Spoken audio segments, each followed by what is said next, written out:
서울대교구 구파발본당이 태양광 발전 설비를 통해 전기 생산을 시작했습니다. 에코마일리지 가입과 생태활동단체 창단까지 지구 살리기에 나선 현장을 취재했습니다.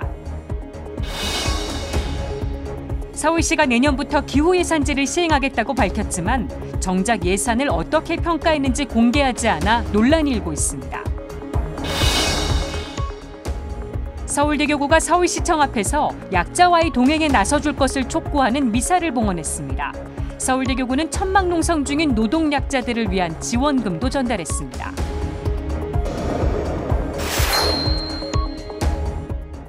시청자 여러분 안녕하십니까? 12월 16일 금요일 CPBC 뉴스 시작하겠습니다. 기후위기 시대, 인류 공동의 집인 지구의 건강을 걱정하는 분들이 많습니다. 교구와 본당 등 가톨릭교회 차원의 노력도 이어지고 있는데요. 태양광 발전 가동부터 에코마일리지 가입, 또 생태활동단체 창단까지 지구를 살리기 위한 노력을 아끼지 않는 본당이 있습니다. 햇빛 농사를 갓 시작한 구파발 본당에 제가 직접 다녀왔습니다. 100장이 넘는 태양광 패널이 하늘을 향해 비스듬히 세워져 있습니다. 부지런히 햇빛을 모아 전기를 생산하는 중입니다. 요 며칠 눈이 내려 일조량이 많진 않았지만 그래도 하루에 120kW의 전기를 거뜬히 생산하고 있습니다. 눈이 생각보다 금방 녹거든요. 표면에 있는 눈들이. 그래서 오전에 아침에 제가 봤을 때도 눈이 쌓여 있었는데 지금 한 2-3시간 지나니까 한 절반 정도 녹았잖아요. 서울대교구 구파발 성당 옥상에 태양광 발전 설비가 완공된 건 지난주 금요일입니다. 기후위기 시대, 본당이 할 수 있는 일을 고민하다 태양광 발전을 시작했습니다. 태양광 발전을 추진한 건 사목자들의 의지가 크게 작용했습니다. 본당 주임 김주영 신부의 의지가 강했고 보좌 오형훈 신부는 지난해 태양광 국가기술 자격증까지 딴 전문가입니다. 사목자들의 제안에 신자들도 적극 화답했습니다. 기후 환경에 대한 변화 이런 것에서 우리가 어떻게 대처해야 될 것인가에 대해서 우리 전신자가 다 같이 교우분들이 같이 이렇게 함께 해주셨다라는 것에 특히 더 이제 의미가 있고. 구파발 성당에 설치된 태양광 발전 설비는 1시간에 약 50kW의 전기를 생산합니다. 성당에서 사용되는 전기의 약 4분의 1을 태양광으로 충당할 수 있습니다. 구파발 본당의 노력은 이뿐이 아닙니다. 서울시의 에코마일리지에 가입해 에너지 절약에도 힘쓰고 있습니다. 다음 달엔 생태활동단체인 하늘땅 물벗도 창단하는데 고3 학생부터 70대 어르신까지 벌써 15명이 모였습니다. 제가 지금 무엇을 하느냐에 따라서 우리 아이들에게 어떤 미래를 줄 수 있는지가 결정이 되기 때문에 이거는 피할 수 없는 문제가 아닌가라는 생각이 듭니다. 본당 설립 50주년을 앞두고 생태적인 교회로 거듭나고 있는 구파발 본당의 행보는 이 시대의 교회의 소명을 일깨워주고 있습니다. 지금까지 앵커 리포트였습니다. 기후위기 대응은 지자체의 역점 사업이기도 합니다. 서울시는 내년부터 기후예산제를 도입하는데요. 예산 편성과 집행 과정에서 탄소 배출 여부를 평가하겠다는 겁니다. 하지만 정작 예산을 어떻게 평가했는지 공개하지 않아 논란이 일고 있습니다. 장현민 기자입니다. 기후예산제는 정부의 사업이 환경에 미치는 영향을 평가하고 이를 예산 편성과 집행에 반영하는 제도입니다. 온실가스 감축인지 예산, 혹은 탄소인지 예산 등으로 불리면서 기후위기 대응의 정책적 수단으로 각광받고 있습니다.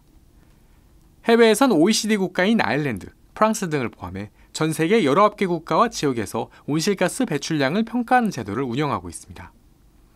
노르웨이 오슬로와 같이 도시 자체적으로 온실가스 감축 목표를 설정하고 관련 예산을 편성하는 사례도 늘고 있습니다.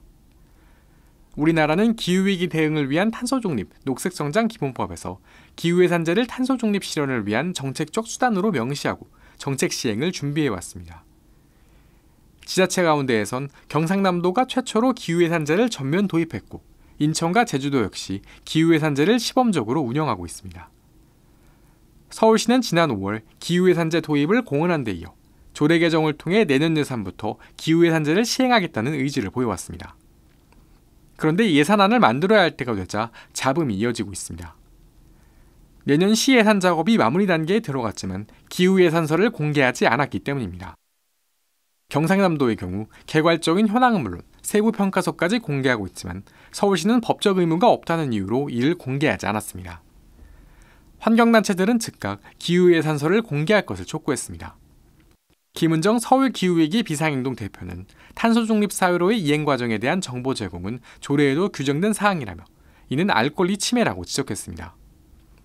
서울시 관계자는 관련 내용을 내부적으로 논의하고 있는 단계라면서도 공개를 꺼리는 목소리도 있어 의견 조율에 어려움을 겪고 있다고 해명했습니다. 서울시가 서울 르네상스 계획 등 대규모 토목공사에 나서는 상황에서 기후예산자가 그린워싱에 불과하다는 지적도 나옵니다. 이현정 기후위기 대응 서울모임 대표는 공개된 기후행동 계획을 모두 실천한다 해도 대규모 토목사업을 추진한다면 목표를 이룰 수 없다며 감축 목표에 부합하는 정책을 내놓아야 한다고 강조했습니다. CPBC 장현민입니다. 서울대교구가 서울시에 약자와의 동행을 요구하는 미사를 봉헌했습니다. 오세훈 서울시장에게 상생도시 공약에 역행하는 정책을 거둬들이고 약자와의 동행에 나서줄 것을 촉구했습니다. 윤재선 기자가 보도합니다. 민선 8기 오세훈 서울시장의 취임 일성은 약자와의 동행이었습니다. 앞으로 서울시의 모든 정책은 약자와의 동행을 최우선 가치로 두고 어렵고 소외된 분들에게 더 많은 혜택이 돌아가도록 하겠습니다. 사회 양극화 해소 등을 위한 이른바 상생도시 공약이었습니다. 그로부터 석 달여가 지난 서울시청 앞, 불안한 일자리와 생계 위기에 내몰린 약자들의 외침은 천막농성과 시위로 이어졌습니다. 서울시 공공서비스 영역인 돌봄과 시민자치, 도시재생과 노동권익 지원 사업에 내년도 예산이 대폭 줄고 민간 위탁기관이 통폐합되면서 노동자들이 일자리를 잃을 처지에 놓인 겁니다. 여기 서울시 민간위탁기관의 마을센터, 노동센터, 복지센터 여기서 일하고 있는 대부분이 청년들인데요. 청년들에 대해서 사업을 중단하거나 예산을 삭감하면서 거리로 내몰았습니다. 저희는 계속해서 이렇게 외쳤어요. 약자와의 동행, 그 약속을 지켜라. 한겨울 추위 속 어둠이 내려앉을 무렵 약자와의 동행을 요구하는 미사가 어제 저녁 서울시청 앞에서 봉헌됐습니다. 서울대교구 노동사목과 빈민사목, 정의평화위원회 소속 사제들이 함께한 미사에는 신자와 시민, 서울시 유관사업장 노동자들이 참여했습니다. 미사를 주례한 서울대교구 정의평화위원장 하성룡 신부는 강론에서 무엇이 진정으로 약자와의 동행인지를 성찰하는 것으로부터 공약 실천에 나서야 한다고 촉구했습니다.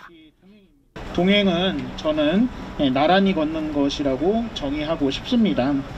내 돈이 많고 내 마음대로 하고 싶어서 특실 타는 사람도 있고 1등석을 타는 사람도 있지만 때로는 그렇지 못한 사람을 위해서 자신의 것을 내놓고 양보해서 그들과 나란히 걸어가는 것이 필요하고 서울대교구 노동사목과 빈민사목 정의평화위원회는 미사 후 천막농성 중인 노동 약자들을 위해 써달라며 지원금을 전달했습니다.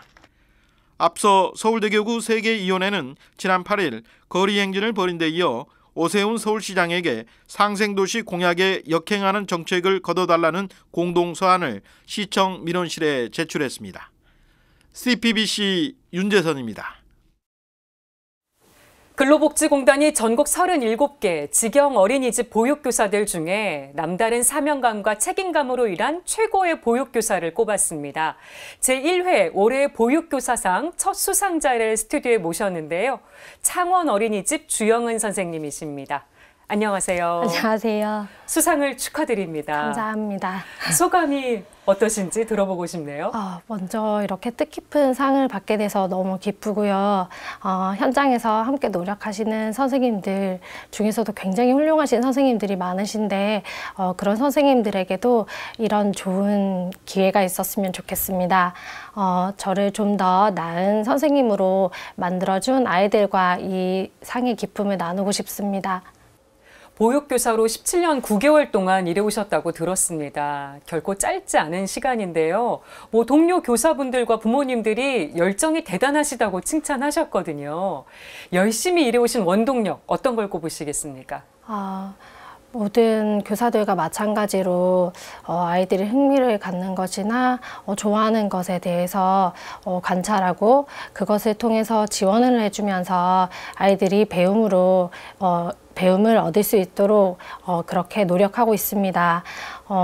아이들과 함께 놀이할 때 저 또한 함께하는 즐거움을 느끼게 되고요. 아이들이 좀 성장했을 때 또는 벅찬 보람을 느끼기도 합니다. 함께 교육관을 나누는 교사나 가치관을 함께 공유하는 교사로 인해서 같이 힘이 되고 또는 그 교사들로 인해서 저 또한 이 일을 계속해 나가는 원동력이 되는 것 같습니다. 보육교사는 아이들 안전과 교육에 항상 신경을 써야 돼서 쉽지 않으신 일일 것 같기도 합니다. 그래도 보람을 느끼시는 순간이 있으실 것 같아요. 네. 어떠신지. 네, 매일 힘든 하루를 보내고 있지만 아이들이 웃음을 보면 저 또한 함께 웃게 되는데요. 아이들과 함께하는 시간이 너무 행복하기도 하고요. 그 영유아기는 아이들에게 굉장히 중요한 시기입니다.